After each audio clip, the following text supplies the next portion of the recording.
I think I've defined Newton's second law of motion more than 100 times. So for this video, let me just skip it. Only these ones. Let's start with 2.2.1. The coefficient of kinetic friction between the slope BC and the block M2 is 0.2. Draw a labeled free body diagram for block M2. Let's go ahead and take a look at block M2 and see what we can do.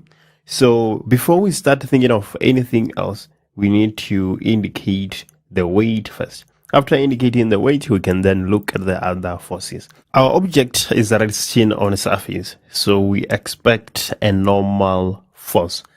M1 and M2 are connected by a light inextensible string, so we are going to have our tension force. The mass of M2 is 70 kgs. The mass of M1 is 12 kgs. So it would make sense to assume that M2 is moving down the slope. If that is the case, then the frictional force will be up the slope.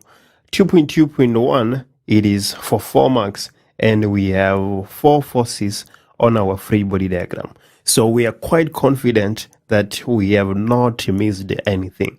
Let's go ahead and do 2.2.2. Calculate the magnitude of the acceleration of the system. Show all steps in your calculation. Well, let's start with M2 because we already have a free body diagram. So this is for M2. Where am I writing M2? I want to show the person that is marking my script exactly what I'm talking about. Yeah, I don't want any confusion whatsoever. So F net is equals to MA. This is how we always start. What do we say now? We say the force pulling the object minus all the forces that are opposing. M2 is sliding down the slope. That is due to the parallel component of the weight. So we have FG parallel minus the frictional force minus the tension force being equals to MA. So how do we calculate FG parallel? That is mg sine of theta. So we're going to have 70 multiplied by 9.8 multiplied by sine of 30 degrees minus the frictional force. The frictional force, that is the coefficient multiplied by the normal force. Our coefficient is 0.2. The normal force is mg cos of theta. So that will be 70 multiplied by 9.8 multiplied by cos of 30 minus the tension being equals to 70 multiplied by 8. We're going to have 224.1813 minus the tension force being equals to 78. As you can see, we have 2 variables but 1 equation. We need 2 equations. Let's name this equation 1 and set up our equation 2. We're going to find equation 2 using M1. Let's draw a free body diagram for M1. We have the weight, obviously. We have the tension, which is pulling it up the incline. We have the normal force. M1 is experiencing no frictional force, so we can leave it like that. When we set up our equation, the force that is pulling M1 is the tension minus the force that is opposing, the parallel component of the weight. So we have FG parallel being equals to MA. We're going to have the tension minus FG parallel. The mass is 12 multiplied by 9.8 multiplied by sine of theta. The angle of inclination is 50 degrees. So we're going to have sine of 50 being equals to 12A. So we're going to have the tension minus 90.0868 being equals to 12A. This is our equation 2.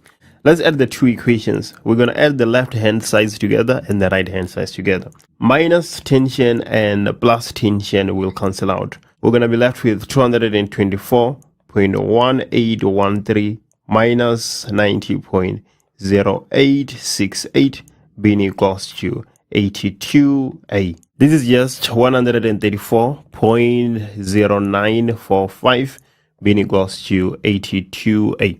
We need to divide both sides by 82, obviously. And if we do that, we're going to get an acceleration that is equals to 1.64 meters per second squared. We are only interested on the magnitude. We don't need to indicate the direction. 2.2.2, let's do 2.3. So 2.3 is saying that if the angle of slope BC is decreased to 20 degrees, initially it is 30 degrees and now it is being decreased to 20 degrees. Will the frictional force between the block and the slope increase, decrease, or remain the same? Explain your answer. So the frictional force is going to increase. Let me show you why. The frictional force is equals to the coefficient multiplied by the normal force. The coefficient, it depends on the material. So whether we increase or decrease the angle, the coefficient is not affected. So now we are only looking at the normal force. Well, the normal force is equals to mass, gravity, and cos of theta. Well, the mass is constant and the acceleration is also constant. So we are just looking at cos of theta. If the angle decreases, does the normal force increase or decrease? We know that cos of 0 is 1 and cos of 90 is 0. If you decrease the angle, the normal force increases. If you increase the normal force, the frictional force is going to increase. Define the term projectile. So a projectile is an object that is moving under the influence of gravitational force only. 3.2.1, calculate the maximum height above the ground that the ball will reach after it was thrown in the air. Let's go through our question statement and hear what is going on. So we have a 25-gram ball that is thrown vertically upwards. The ball leaves the thrower's hand 1.3 meters above the ground with an initial velocity of 7.27 meters per second. On its way down, the ball bounces off a balcony at a velocity of 3 meters per second before being caught at its maximum height after the bounce. Ignore all effects of friction as well as any horizontal motion of the ball. Right, so we're looking for the maximum height above the ground that the ball will reach. As soon as I hear maximum height, I know that Vf is equals to 0. Our acceleration is constant. That is 9.8 meters per second squared upwards. What is Vi, the velocity at which the ball was thrown? Vi is 7.27. What else do we need? We're looking for delta y. This is our unknown. With these four variables, which equation can we use? We can use Vf squared is equals to Vi squared plus 2a delta y. Vf is 0. What about Vi? Let's take up as positive. Common sense. So Vi will be positive 7.27 squared plus 2 multiplied by our acceleration. If we're taking up as positive, then our acceleration will be minus 9.8 multiplied by delta y, what we are interested in. So we're going to have minus 7.27 squared being equals to minus 19.6 delta y. We just need to divide both sides by minus 19.6. If we go ahead and do that, we're going to have delta y being equals to 2.7 meters. This is the displacement of the ball after it was thrown vertically upwards, but we want the height above the ground. So our height will be equals to 1.3. It was projected 1.3 meters above the ground, plus its displacement after it was projected, 2.7. This is equals to 4 meters. That is the answer to 3.2.1. So this maximum height up here is 4 meters. Let's do 3.2.2. So 3.2.2, the time that the ball takes until it bounces on the balcony for the first time. So this is where it bounces on the balcony.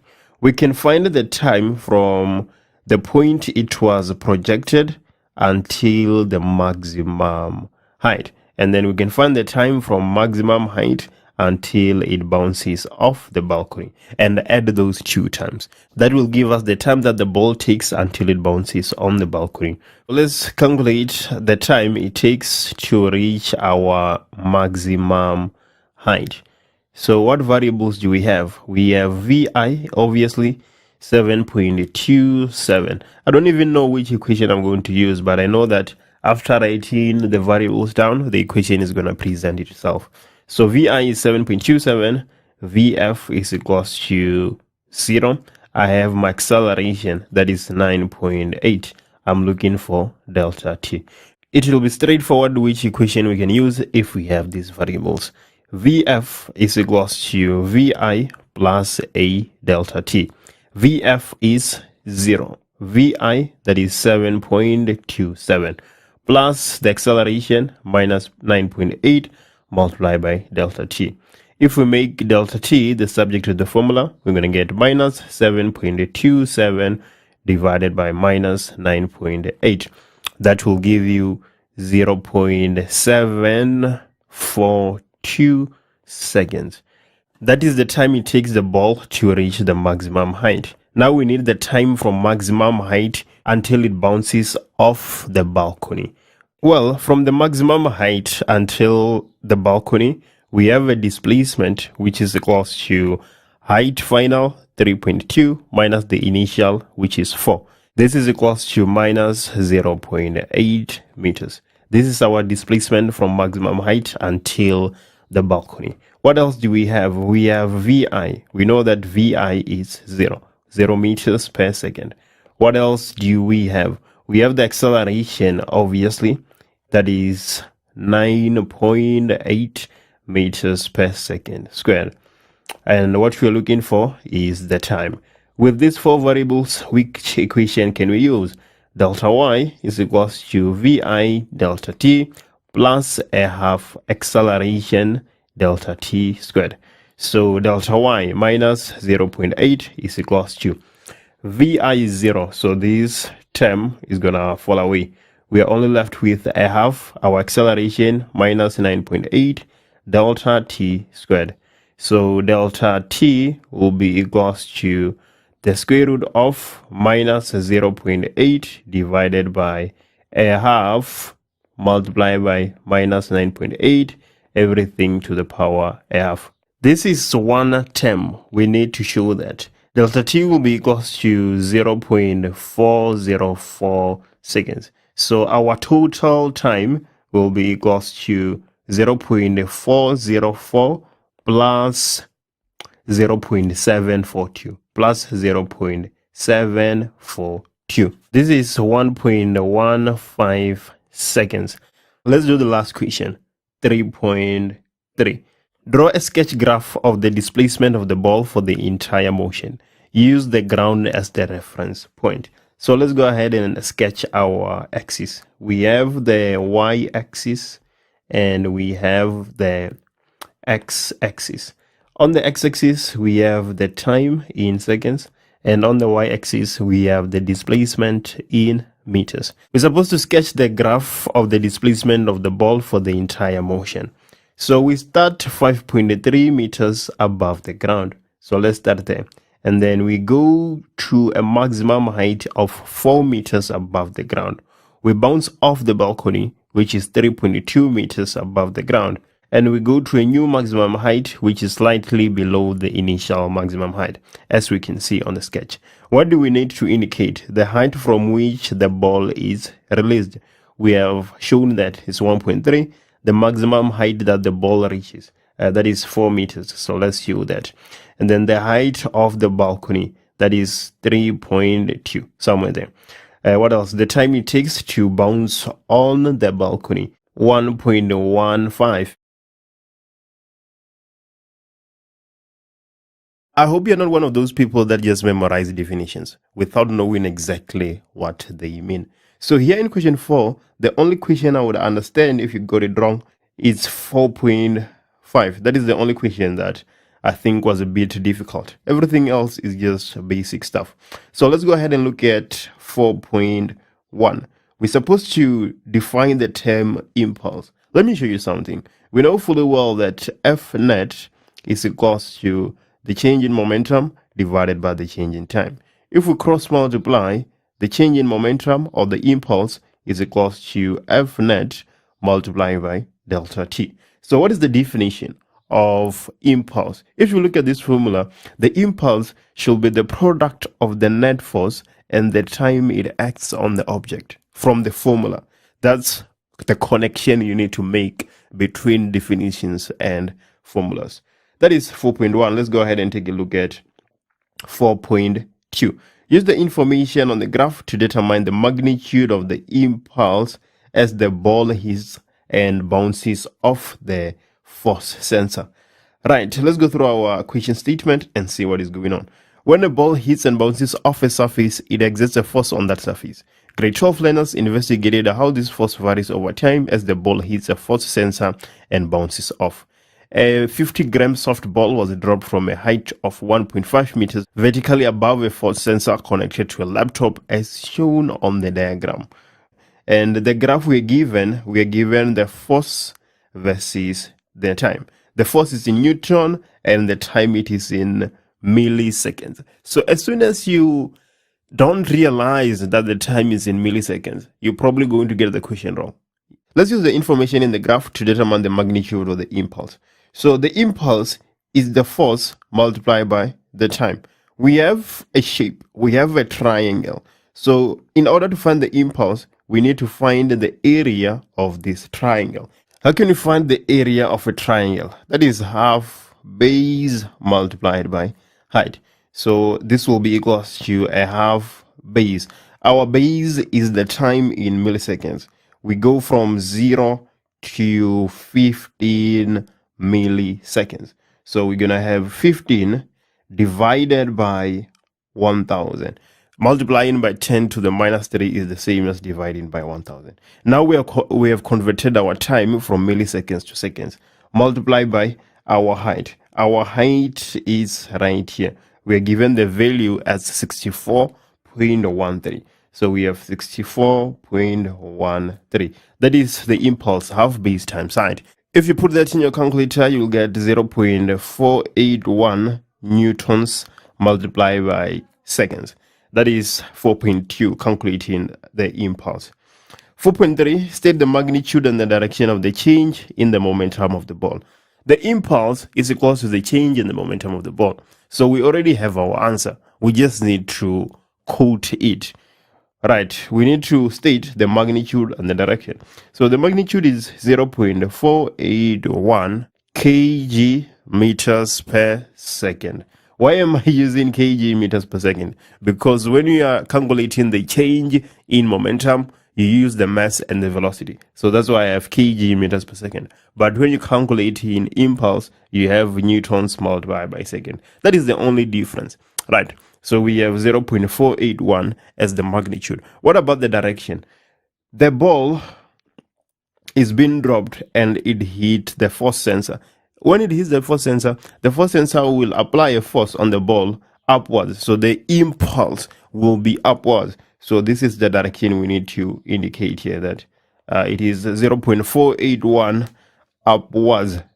So in 4.4, if the velocity of the ball just before it hits the force is 5.42, so VI is equals to 5.42 meters per second downwards.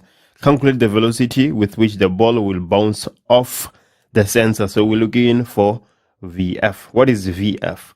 That's what we're interested in. We need the mass of our soft ball. The mass is equals to 50 grams, which we're going to divide by 1000 to convert to kgs. And what else do we have? We have the impulse. Delta P is equals to 0.481 upwards. So VI is downwards. We can substitute it with a negative sign because it is downwards. And then the impulse is upwards. So we're going to substitute it with a positive sign. That's if we take up as positive. You can take down as negative, and you can take down as positive and do it the other way around. Anyway, stories. So F net multiplied by the time is equals to the change in momentum. So what is F net multiplied by the time? That is 0.481. This is equals to the change in momentum. The mass multiplied by VF minus VI. So we're going to have 0.481 being equals to 50 divided by 1000 multiplied by VF. VF is what we're interested in. Minus 5.42. The first thing we should be doing here is dividing both sides by 50 divided by 1000. If we do that, we're going to get 9.62 being equals to VF plus 5.42. Now we just need to take 5.42 to the left hand side. We're going to get VF being equals to 4.2 meters per second upwards. That is our final velocity. 4.5, the only question that was a bit tricky. Everything else is just the basic stuff. So let's go ahead and take a look at 4.5. The ball is now replaced with a harder ball of the same size and mass. Will the force on the force sensor increase, decrease, or remain the same? The force is going to increase. Let me show you why. We know that F net is equals to the change in momentum divided by the change in time. If instead of using a softer ball, you use a harder ball, delta T is going to decrease. The time of contact is going to decrease. So if the time of contact decreases and the change in momentum stays the same, then it is easy to see that F net is going to increase. F net is inversely proportional to the time of contact. So the answer to 4.5 is increases. 5.3 is quite long, but not quite difficult. Let's go ahead and take a look at it. A 5 kg box moves up an inclined plane AB at a constant velocity of 1.2 meters per second when a force F is applied. 5.1, let's calculate the magnitude of the force F if the power that is used to move the box up the incline AB is equals to 57.6 watts. So what is the information we have? We have the power. It is said to be equals to 57.6 watts. We are looking for the force. We have the average velocity, the constant velocity. I mean, we have V being equals to 1.2 meters per second. So how can we find the force with these three variables? You just need to recall that the power average is equals to the force multiplied by the average velocity. So what is the power? That is 57.6. What is the force? That's what we're interested in. Multiplied by the average velocity. In our case, it is constant. It is just 1.2. So that will be our average. We just need to divide both sides by 1.2. And if we do that, we get a force that is equals to 48 newtons. That is 5.1, quite straightforward. Let's take a look at 5.2. 5.2, we're supposed to state the work energy theorem in words. The net work done on an object by a net force is equals to the object's change in kinetic energy. That is 5.2. 5.3, the box now slides down slope BC. If the coefficient of kinetic friction of slope BC in the diagram above is 0.25, calculate the velocity of the block at point C by using energy principles only. So if the question says using only energy principles, there's three formulas you can use. You can use work net, you can use work done by non-conservative forces, and then you can use the conservation of mechanical energy. Well, the only way you would use the conservation of mechanical energy is if the only force that is acting on the object is force of gravity. If that is not the case, you cannot use the conservation of mechanical energy. So now we're left with work net and work non-conservative. Let's write the information we have down and see which formulas we need to use. We have the coefficient of kinetic friction. It is 0.25. We have our angle theta, which is equals to 32 degrees. We have our height, which is equals to 1.6 meters. What else do we have? Obviously, from the height and our angle theta, we can find the length of our incline. We can easily see that sine of 32 is equals to the opposite, which is our height divided by our hypotenuse BC. So BC is just equals to 1.6 divided by sine of 32. Let's see if we can use work non-conservative. So this will be equals to the change in kinetic energy plus the change in potential energy. Which non-conservative force is acting on our object? It is frictional force. So the work done by friction will be equals to Fr multiplied by delta x multiplied by cos of 180. So what is Fr?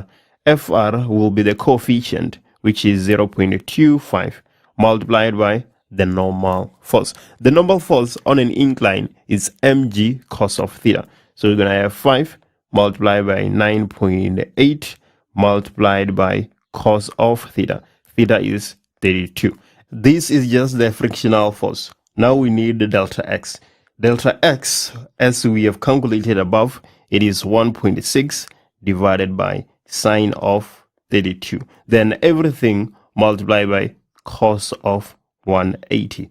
This will be equals to minus 31.3666.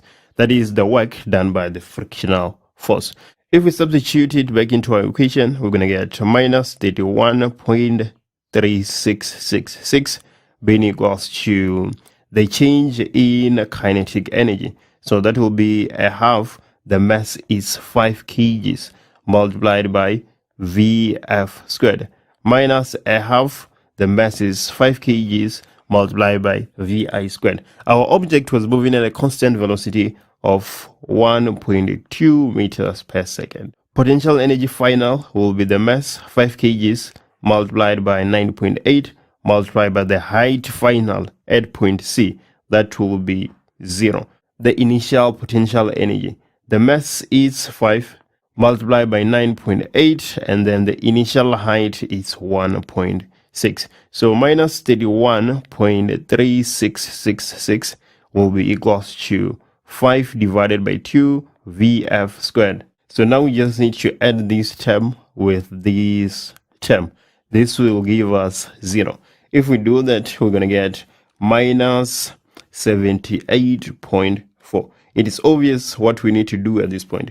We need to take minus 78.4 to the left hand side. We're going to have 47.0334 being equals to 5 divided by 2 Vf squared. So Vf will be equals to the square root of 47.0334 divided by 5 divided by 2.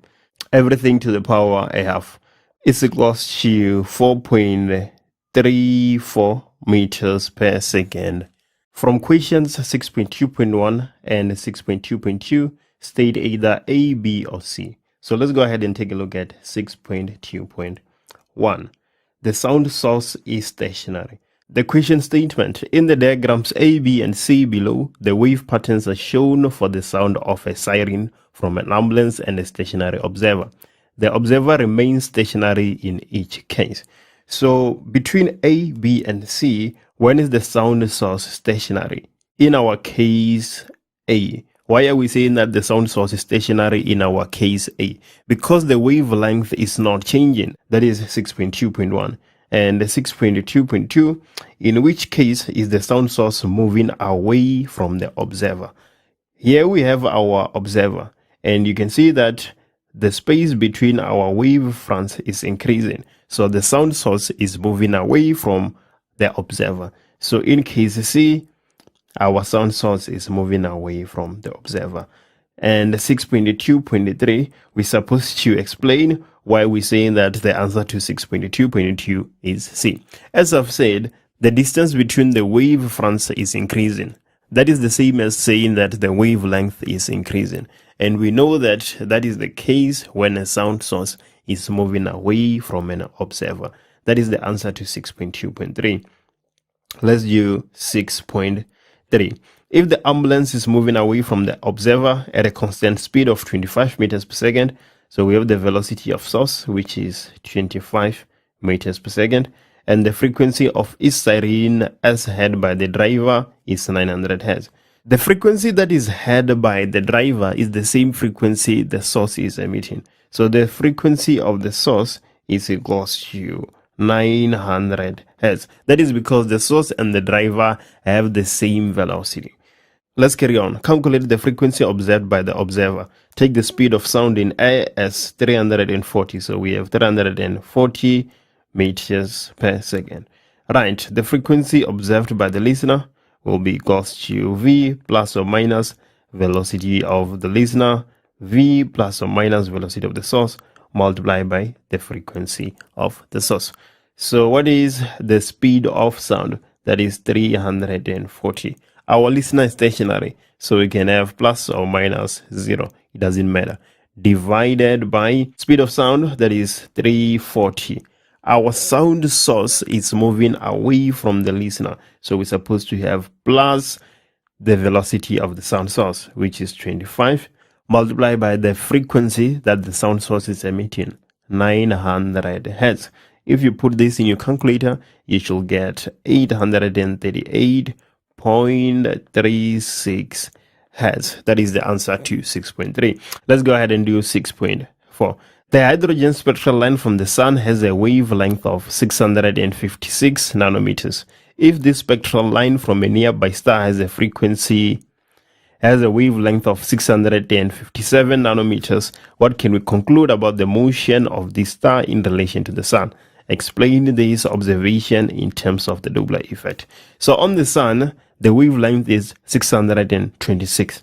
On the nearby star, the wavelength is 657. So the wavelength has increased. If the wavelength has increased, then we know that we are experiencing a lower frequency. A lower frequency is a result of a redshift. The star is moving away from the sun. If we had a smaller wavelength, we would have a higher frequency and the star would be moving towards the sun. But in our case, it is the opposite. Question 7.1. Define the term electric field at point. So that is the force experienced per unit positive charge placed at that point. That is the answer to 7.1. And 7.2, on the other hand, we're supposed to draw the electric field pattern for a positively charged particle. Quite an easy one to answer. Let's go ahead and do that and see what we are gonna have. We should have something that looks like this. This is the electric field patterns around a positive charge. 7.2. Let's go ahead and look at 7.3. Plot the graph for electric field versus charge Q. Use the graph paper provided at the end of the question paper. Well, we don't have a graph paper, so we're just going to try our best with what we have. So we have charge Q in newtons per coulomb, and we have the electric field in K newtons per coulombs. On our x-axis, we need the charge, and on our y-axis, we have the electric field in K newtons per coulomb. On the x-axis, we can use 2, 4, 6, 8, 10, 12, 14. And on the y-axis, we can use 5, 10, 15, and so on. So we're going to have 5, 10, 15, 20, 25, 30, and so on. Okay. When the charge is 1, the electric field is 4, somewhere there. And then when the charge is 4, the electric field is 16, somewhere here. And when the charge is 8, the electric field is 32. So we are already running out of space. When the charge is 11, our electric field is 44. You can see the trend here. You're supposed to include all the points in an exam situation, but I'm just going to leave it here. Our line of best fit, and we can move to the following question, 7.4. So we have 7.4. 1. Use the graph only to answer the following questions. Identify the controlled variable in this investigation. Well, the control variable has to be the distance. We cannot change the charge and the distance at the same time. If we do that, then we don't know whether our electric field is changing because of the distance or the charge. We have to control our distance. And 7.4.2, identify the dependent variable in this investigation. The dependent variable is the electric field. So let's go ahead and have that. We have the electric field. We are changing the charge, and what we are measuring is the electric field. And as a consequence, it is our dependent variable. 7.4.3, determine the fixed distance between the charge and the point where the electric field is measured. So we can use the graph or we can use our points, right? I don't want to use the first point, obviously, and I don't want to use the last one. So let me pick 4 instead. So when the charge is equals to 4 nanocoulombs, so that is times 10 to the minus 9, the electric field is K16 newtons per coulombs. The electric field is equals to KQ divided by R squared. What is our electric field? We have K16 being equals to K. Let's keep it like that so we can cancel it out. The charge is 4 times 10 to the minus 9 divided by R squared. Let's let K and K cancel out. So we would have R squared being equals to 4 times 10 to the minus 9 divided by 16. We just need to take square roots on both sides. I am getting 1.58 times 10 to the minus 5 meters. If switch S1 and S2 are open, give the reading on V2. When that is the case, let's look at S1. There won't be any current flowing in this direction. And when S2 is open, there won't be any current flowing in that direction. Why do I say so? The only path is the voltmeter, and no current can flow through that voltmeter. What V2 will be reading is the EMF, which is 6 volts. With only S1 closed, the ammeter records a reading of 0.75 ampere. Explain the meaning of 0.75 ampere. So we know that the current is equals to the charge in coulombs divided by the time in seconds. So if the reading on the ammeter is 0.75 ampere, then this tells us that 0.75 coulombs passes a point in 1 second. Anyway, let's go to 8.3.1. With only S1 closed, calculate the external resistance of the circuit. So let's go ahead and close S1 and see what happens. If S1 is closed, then this 3 ohm resistor and the 1 ohm resistor are parallel with the resistor R. So we can say that the EMF is equals to I multiplied by R external plus the internal resistance.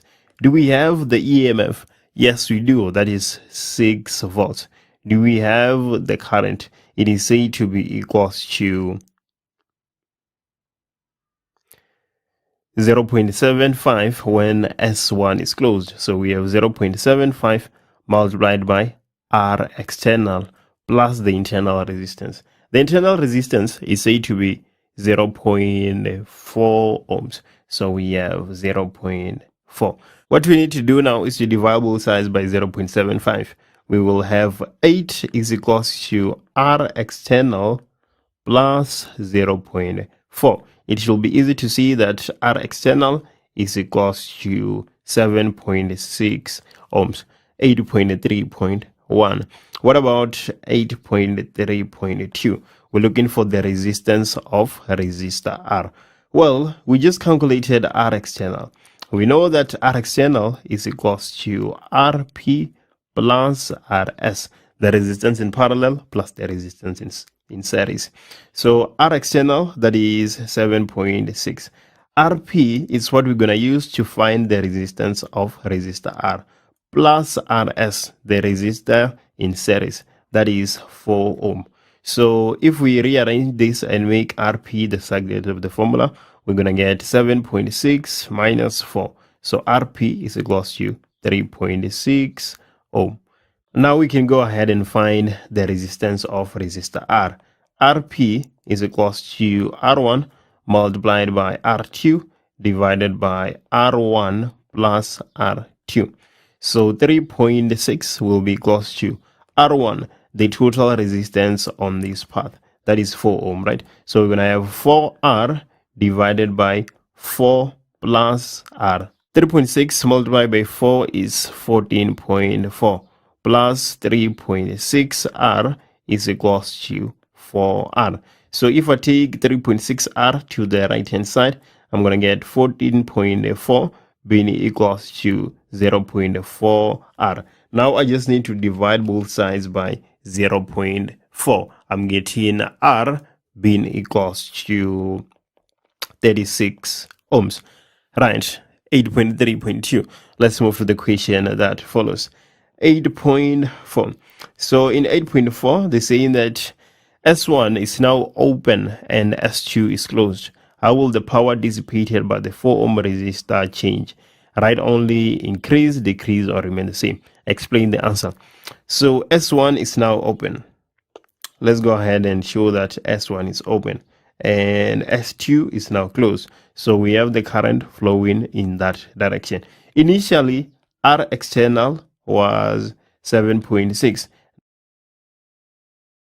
Now R external is just RS, which is 4 ohm. So clearly R external has decreased. If R external decreases, then the total current is gonna increase. What will happen to the 4 ohm resistor if the total current increases? It will dissipate more power because P is equals to I squared multiplied by R. R is constant, so if the current increases, the power dissipated shall also increase. So the power dissipated by that resistor increases. 8.5, grade 12 learners conducted an investigation to determine the internal resistance of a battery. The circuit used is shown below. By varying the rheostat settings, the corresponding values of the circuit current and the potential difference V2 were recorded. V2 is the voltmeter reading across the rheostat. Let's go ahead and answer our question. 8.5, 8.5.1. From the graph, deduce the EMF of the battery. When the current is equals to 0, when there's no current flowing, the voltmeter is going to read the EMF. So if you look at our graph, when our current is 0, the potential difference is 4.5 volts. So we're going to have the EMF being equals to 4.5 volts. Another definition for the EMF, it is the reading on the voltmeter connected across the ends of the battery when there is no current flowing, just like in our case. Right, 8.5.2, calculate the internal resistance of the battery. Well, we're supposed to use the graph. How are we going to use the graph? You need to be comfortable with derivating an equation for the graph. Well, we know that EMF is equals to V external plus the current multiplied by the internal resistance. So V external is equals to the EMF minus IR. Well, as we can clearly see, our V external is our dependent variable, that is our Y, and our EMF is our intercept, that is C. Our current is what we are changing, that is X, and then minus the internal resistance is our slope. So we can say that the gradient is equals to minus R. Now we just need to calculate the gradient of this graph. Let's take this point as it is easy to read, and this point. Okay, so VF minus VI divided by IF minus II. Right, so what is VF? Let's use this point as our second point. So we have 1.5 volts minus this point, which is 3, divided by IF, that is 5, minus I initial, which is 2.5. This is equals to minus 0.6. So if we divide both sides by -1, we're going to get the internal resistance being equals to 0.6 ohms. And just like that, we have answered 8.5.2. This is obviously an AC generator. Why am I saying so? We can see the presence of slip rings. In an AC generator, we have slip rings, and in a DC generator, we have split rings. There's a difference between the two. That is the answer to 9.1. Let's take a look at 9.2. Indicate the direction in which the current will flow in section AB. Use A to B or B to A. In that section, the current is going to be flowing from B to A. In motors, we use the left-hand rule, and in generators, we use the right-hand rule. So if you just apply the right-hand rule, it should be easy to see that the current is going to be flowing from B to A. Let's do 9.3 and 9.3.1. The following graph is obtained from an AC generator. 9.3.1, how many rotations of the coil are shown in the diagram? Let's go ahead and take a look. So this is one circle, which indicates one rotation. And here we have half a circle, which will be half a rotation. So in total, we have 1.5 rotations that are indicated on our graphs. Let's move to 9.3.2. Define RMS current. So the RMS current is the alternating current which dissipates the same amount of energy as an equivalent direct current or as an equivalent DC current. That is 9.3.2. 9.3.3 on the other hand, calculate the average power that can be delivered by this generator to an apparatus with a resistance of 30 ohm. The average power is equals to IRMS squared multiplied by the resistance.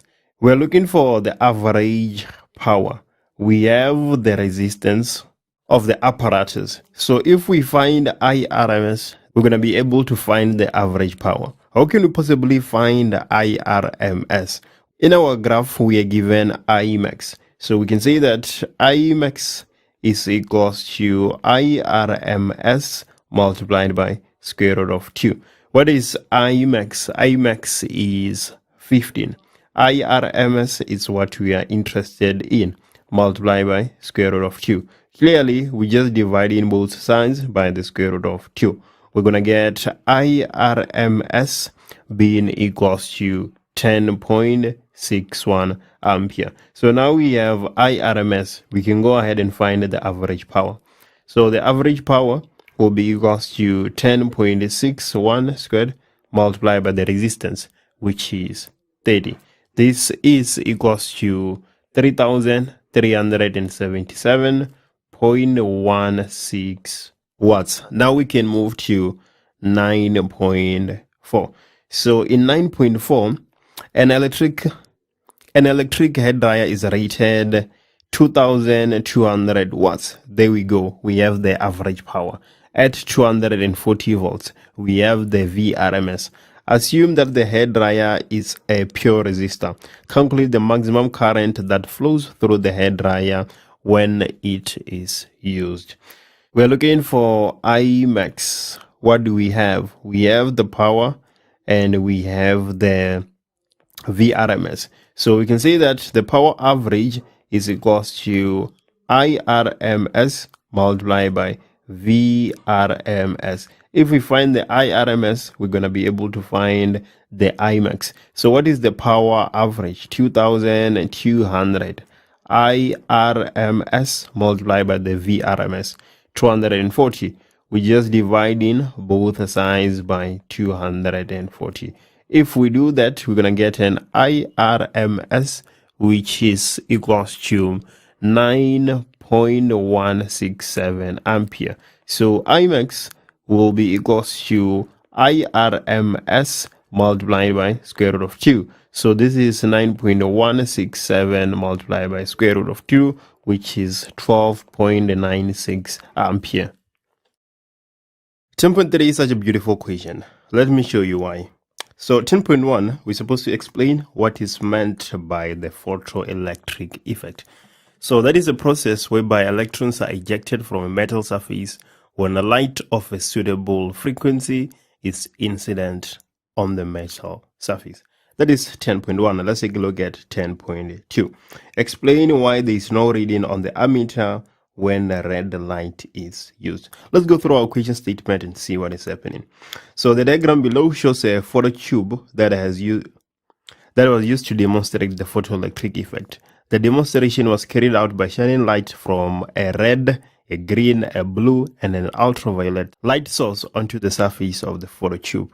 So back to 10.2, explain why there's no reading on the ammeter when a red light is used. We know fully well that for red light, we have very high wavelength and a lower frequency. If there's no reading on the ammeter, it simply tells us that the energy of the light that is incident is less than the work function. If this is the case, then photoelectrons won't be emitted and there will be no reading on our ammeter. Let's go ahead and do 10.3, the interesting question. For the following statements, use increase, decrease, or remains the same to complete the statement. Let's take a look at 10.3.1. The kinetic energy of the photoelectrons when ultraviolet light is shone onto the surface of the tube instead of green light. So we're supposed to fill in here. If we use ultraviolet light instead of green light, then the kinetic energy of the photoelectrons is gonna increase. So we're supposed to fill with increases in that question. Let me show you why. We know fully well that the energy is equals to the work function plus EK max. If we make EK max the surrogate of the formula, we get the energy minus the work function. So if we use ultraviolet light of a higher frequency, then the kinetic energy is going to increase. That is 10.3.1. Let's do 10.3.2. The reading on the ammeter when green light of higher intensity is shown on the surface of the photo tube. Explain this observation. Well, it will increase. The reading on the ammeter will increase. What does the ammeter read? The ammeter is the current, and we know that the current is equals to the charge divided by the time. So if the time decreases, then the current increases. Another thing that affects the current is the amount of charge passing per unit time. Another factor that affects the current is the amount of charge passing. So if we increase the intensity, we are increasing the number of photons we are sending onto the metal surface.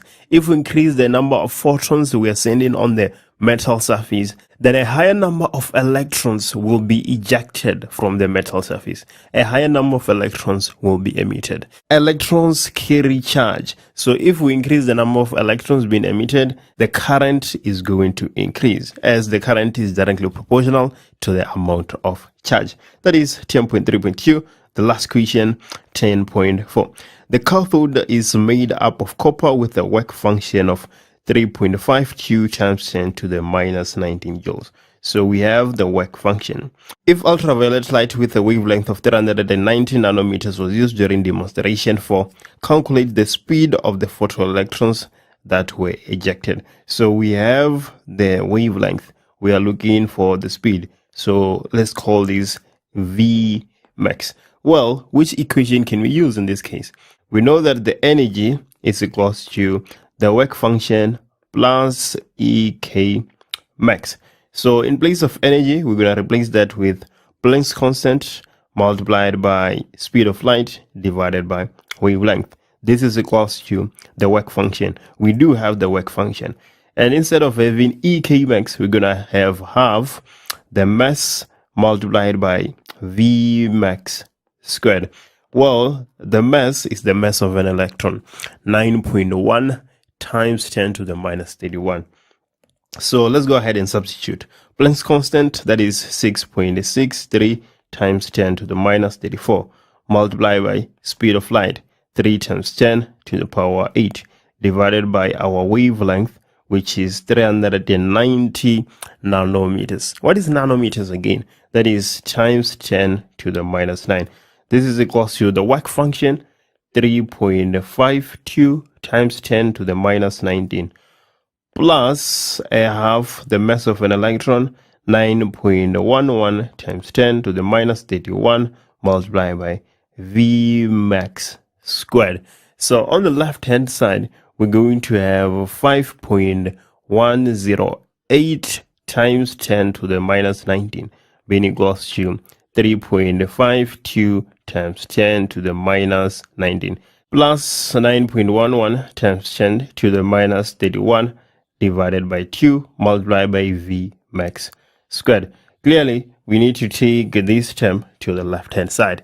If we do that, we're gonna get 1.588 multiplied by 10 to the minus 19 being equals to 9.11 times 10 to the minus 31 divided by 2 multiplied by V max squared. If we make V max squared and take square roots on both sides, we're going to get V max being equals to the square root of 1.588 times 10 to the minus 19 divided by a half multiplied by 9.11 times 10 to the minus 31. If you put that in your calculator, you're going to get 5.89 times 10 to the power 5 meters per second. Fairly quick, but very far away from the speed of light.